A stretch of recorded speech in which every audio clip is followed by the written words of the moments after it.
రైతుకి రొక్కం, అలాగే వినియోగదారుడికి లాభం. ఈ సిద్ధాంతం, ఈ నినాదం చేసుకునేటటువంటి, ఈ నినాదాన్ని అమలు చేస్తామనేటటువంటి రాజకీయ పార్టీ పుట్టుకురావాలి, లేదా ఉన్న రాజకీయ పార్టీలు ఎవరో ఒకళ్ళు అది నినాదం చేసుకోవాలి.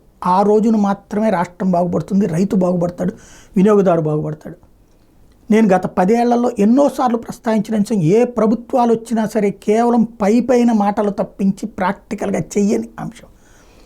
రూపాయికి కిలోకి అక్కడ రైతు టమోటా అమ్ముకుంటాడు. అదే మా బెజవాడ గుంటూరులో వచ్చేటికి 20 రూపాయలు 30 రూపాయలు కేజీ ఉంటుంది. ఏంటి దరిద్రం? రైతుకు రూపాయి ఏంటి?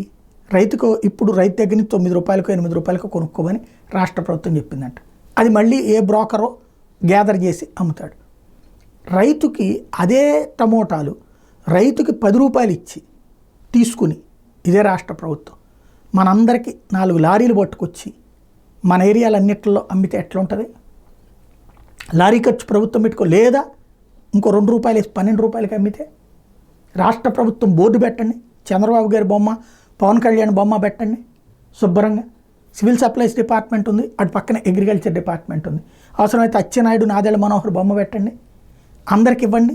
12 రూపాయలకే కిలో టమోటా రాష్ట్ర ప్రభుత్వం, బాబు గారి దీవెన, పవన్ కళ్యాణ్ గారి ఆశీస్సులు అని చెప్పండి. కొంటారు జనం చక్కగా. అలాగే ఇవాళ రోజు మిర్చి రైతుకు వస్తున్నటువంటిదేమో సగం, అలాగే పబ్లిక్కి వచ్చేటప్పటికి రేట్ ఎక్కువ, మధ్యలో లబ్ధి పొందుతున్నాడు బ్రోకరు. పత్తి అంతే. అసలు కూరగాయలది సేమ్ ప్రాబ్లం. ప్రతి అంశంలో కూడా రైతు అనేటటువంటి వాడికి 10 రూపాయలు వాడి దగ్గర బలవంతంగా, అంటే 30 రూపాయలు 40 రూపాయలు ఖర్చు అయినా రైతు దగ్గర 10 రూపాయలకే ఇస్తున్నారు. గిట్టుబాటు ధరకి రావడం అంటే అదృష్టం అనుకోవాల్సి వస్తుంది. మద్దతు ధర ఇస్తున్నారు, గిట్టుబాటు ధర రావట్లేదు.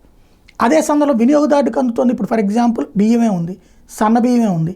ప్రభుత్వం 2300 రూపాయలు ఇస్తే తౌడు ఓకా పోను 100 కిలోలకి 2300 రూపాయలు, 80 కిలోలు వస్తుంది కదా. 80 అంటే దగ్గర 40 రూపాయలు అయింది అనుకుందాం. 84 అంటే 32, 8 3 24 రూపాయలు అంటే 30 రూపాయలు పడింది.